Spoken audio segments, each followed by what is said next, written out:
Hello friends, myself Devdhar Dubey और मैं आपका स्वागत करता हूं हमारे YouTube channel studies lecture by Dev Dubey में। फ्रेंड्स, आज हम डिस्कस करेंगे सेकेंड अपील के बारे में under civil procedure code 1908 section 100 to 103 of civil procedure code. जैसे कि हमने पिछले वीडियो में डिस्कस किया था कि अपील क्या होता है, आप किस तरीके से अपील में जा सकते हैं और जो भी प्रोविजन थे सेक्शन 96 से लेकर 99 तक सिविल प्रोसीजर कोड के जो डील करता था फर्स्ट अपील के रिगार्डिंग, उसे डिस्कस किया था। इस वीडियो में हम समझेंगे कि सेकंड अपील क्या होता है और जो भी इसके प्रोविजंस है सेक्शन 100 से लेकर 103 तक, उसे हम जानेंगे। This video is presented by me Dev Dubey. Friends, जैसे कि हम जानते हैं अपील एक ऐसी प्रोसीडिंग है जिसमें आप इन्फीरियर कोर्ट के डिसीजन को किसी सुपीरियर कोर्ट के सामने चैलेंज करते हैं। आप इन्फीरियर कोर्ट के डिसीजन के करेक्टनेस को चैलेंज करते हैं आप किसी अपीलेट अथॉरिटी के सामने, किसी सुपीरियर कोर्ट के सामने, तो उसे अपील कहते हैं। क्योंकि आप पहली बार इन्फीरियर कोर्ट के डिसीजन को कहीं चैलेंज कर रहे हैं किसी हायर अथॉरिटी के पास, तो इसलिए उसे फर्स्ट अपील कहते हैं, जो सेक्शन 96 से लेकर 99 तक दिया गया है। लेकिन आप अगर उसी डिसीजन को दूसरी बार चैलेंज करते हैं तो उसे सेकंड अपील कहेंगे, जो सेक्शन 100 से लेकर 103 तक दिया गया है। तो सेकंड अपील में आप कह सकते हैं इन्फीरियर कोर्ट के डिसीजन को आप दो बार चैलेंज कर रहे हैं। पहली बार जब आप किसी अपीलेट अथॉरिटी के पास जा रहे हैं, किसी सुपीरियर कोर्ट के पास जा रहे हैं, और दूसरी बार जब उस सुपीरियर कोर्ट से आप उस डिसीजन को चैलेंज कर रहे हैं हाई कोर्ट में, क्योंकि जो भी सेकंड अपील होगी वो हमेशा हाई कोर्ट में ही लाई करेगी और हाई कोर्ट के पास ही वो पावर है कि वो सेकंड अपील को इंटरटेन कर सके। तो सेक्शन 100 जो है वो इसी की बात करता है कि सेकंड अपील जो होगी वो हाई कोर्ट में लाई करेगी और किसी भी डिग्री के खिलाफ आप हाई कोर्ट में अपील कर सकते हैं। जो भी डिग्री पास की गई है किसी सबॉर्डिनेट कोर्ट के द्वारा, जो हाई कोर्ट के सबॉर्डिनेट कोर्ट है उसके द्वारा अगर कोई डिग्री पास की गई है, तो आप उस डिग्री के अगेंस्ट हाई कोर्ट में अपील कर सकते हैं दूसरी बार। तो इसलिए सेकंड अपील उसे कहते हैं, क्योंकि आप वहाँ पे डिसीजन को चैलेंज कर रहे हैं, लोअर कोर्ट के डिसीजन को चैलेंज कर रहे हैं हाई कोर्ट में, लेकिन आप दो स्टेजेस में जा रहे हैं। पहले स्टेज में आप किसी अपीलेट अथॉरिटी के पास पहले ही जा चुके हैं, तो ऐसे सारे अपील को सेकेंड अपील कहेंगे।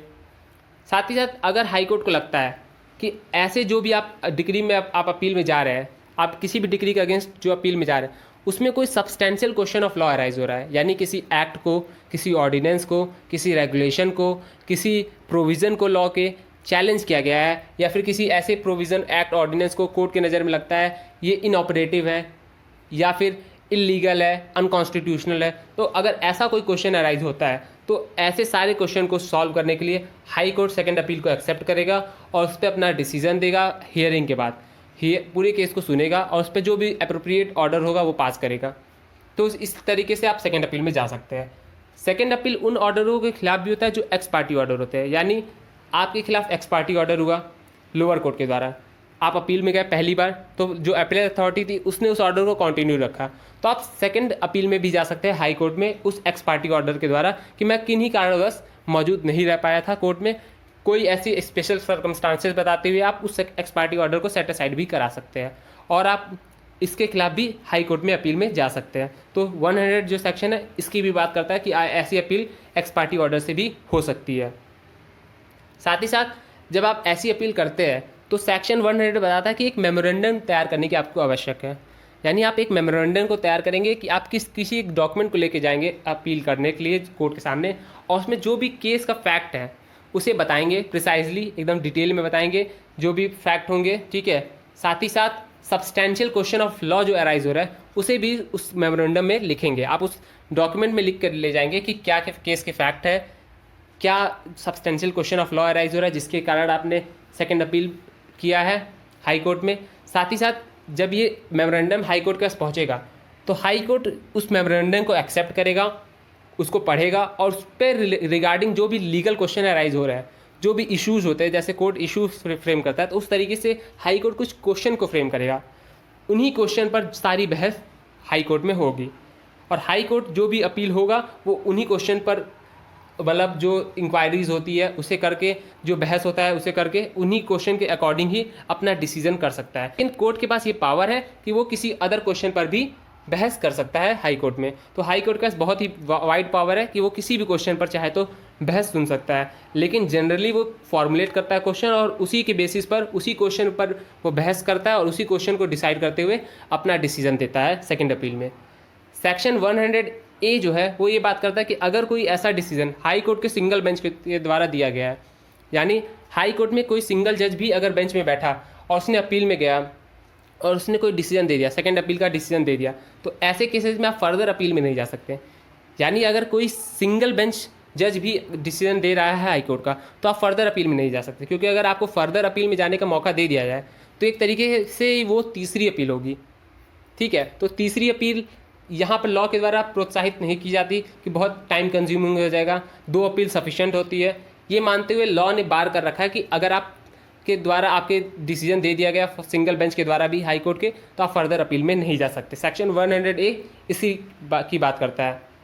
सेक्शन 101 जो बात करता है no appeal on other ground, यानी जो सेक्शन 100 के ग्राउंड्स बताया गया है कि सफिशिएंट कॉजेज होने चाहिए और substantial question of law arise होना चाहिए। इसी के सब्सटेंशियल क्वेश्चन ऑफ लॉ के बेसिस पर ही आपके केस को सुना जाएगा और डिसाइड किया जाएगा। अगर इसके अलावा कोई ग्राउंड है तो आप उस ग्राउंड पर अपील में नहीं जा सकते। ये बात करता है सेक्शन 101। अमेंडमेंट के बाद ये जो ग्राउंड है substantial question of law arise, वो अमेंडमेंट के बाद जोड़ा गया। पहले जो ग्राउंड था वो ये था कि कोई भी लॉ या यूसेजेस का वायलेशन हो रहा है कोर्ट के ऑर्डर में, या फिर लॉ या यूसेजेस को ध्यान में नहीं रखा गया, कोई एरर है या प्रोसीजर में कोई कमी है, इरेगुलरिटीज़ है, इन सब के बेसिस पर आप सेकेंड अपील में जा सकते थे। लेकिन अमेंडमेंट के बाद आप सेकेंड अपील में तभी जा सकते जब कोई प्रोसीडिंग में substantial question of law arise हो रहा है हाई कोर्ट के नज़रों में, तो आप सेकेंड अपील में तभी जा सकते हैं। तो 100 इसी की बात करता है कि आप किसी अदर ग्राउंड पर अपील में नहीं जा सकते। सेक्शन 102 जो बात करता है वो ये कहता है कि आप सेकेंड अपील नहीं कर सकते अगर जो सब्जेक्ट मैटर है वो रिकवरी ऑफ मनी को लेकर है, यानी जो केस है वो रिकवरी ऑफ मनी को लेकर है और जो उसमें सब्जेक्ट मैटर इन्वॉल्व है वो 25,000 या कम वैल्यू का है। यानी अगर 25,000 से कम का केस है रिकवरी ऑफ मनी के केस में, तो ऐसे केसेस में आप अपील में नहीं जा सकते, क्योंकि हर केस को अगर हाई कोर्ट या सुप्रीम कोर्ट सुनने लगे तो उसमें बहुत टाइम कंज्यूमिंग होगा और एक बहुत ही पैनिक क्रिएट हो जाएगा कोर्ट के लिए कि इतने ढेर सारे केसेस उसके पास पेंडिंग हो जाएंगे। और जो भी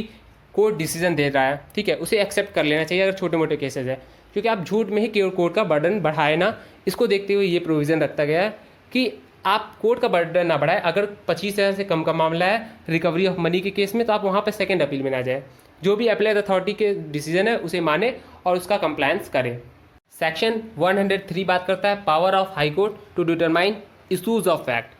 यानी हाई कोर्ट के पास ये भी पावर है कि जो इंपॉर्टेंट इश्यूज़ है, ऐसे इशू है जो केसेस में जिसको जो उसके उस पर्टिकुलर केस के डिस्पोजल में उस पर्टिकुलर केस को डिस्पोज ऑफ करने के लिए इंपॉर्टेंट है, नेसेसरी है, तो ऐसे सारे इश्यूज़ को जो इश्यूज ऑफ फैक्ट है उसे हाई कोर्ट डिटरमाइन कर सके।